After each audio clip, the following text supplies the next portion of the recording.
Hi, my name is Kyra Anderson, and I am the lead research scientist for the anemone program and aquatics at the Department of Natural Resources. Anemone is the Acidification Nearshore Monitoring Network, which is a network of 13 sites around Puget Sound where our community science volunteers go out and collect eelgrass density, habitat usage for birds, and oyster recruitment. And we are looking at environmental information inside and outside the eelgrass beds to see how eelgrass is being affected by climate change and how eelgrass is impacting the climate itself.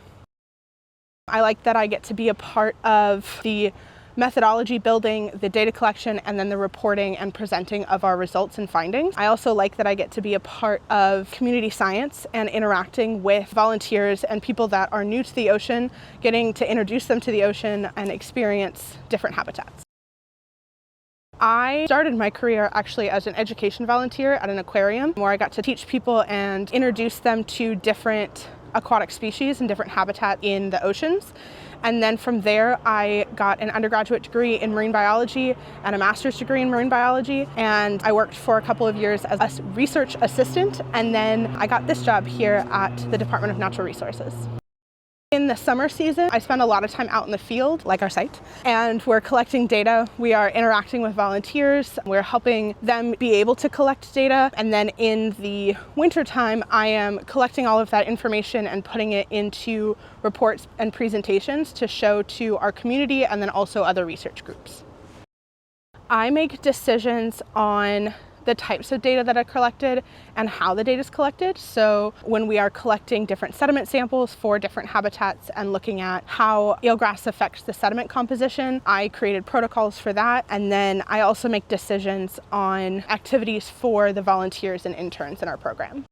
Trends and areas of research are how eelgrass is impacting our climate and it's impacting the local environment around it. How does it affect the sediment and the biodiversity around it, as well as maybe the temperature, oxygen, and pH that the water chemistry is involved in. And so we are looking at how eelgrass is impacting that environment and then how we are impacting the eelgrass.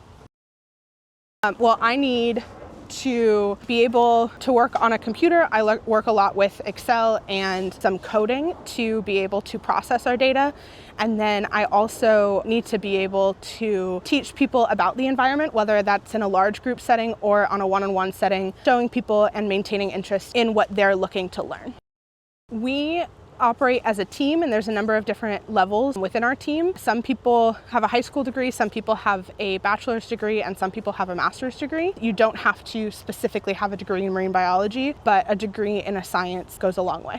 I am motivated by seeing people fall in love with the ocean. When somebody has never seen a moon snail before and I get to introduce them to a moon snail. Also, I like to see how we are interacting with our local environment in the marine intertidal and how we can help it maintain through the future. There's a lot of different avenues to get to where you want to go. I did a lot of volunteering and a lot of internships and work like that, but I also interacted with my professors a lot in school. So I would say finding a mentor, there's lots of different types of mentors too, but finding a mentor that has done work like this before to kind of help guide you, because everything kind of changes. So knowing the local career path and the current career path can be helpful.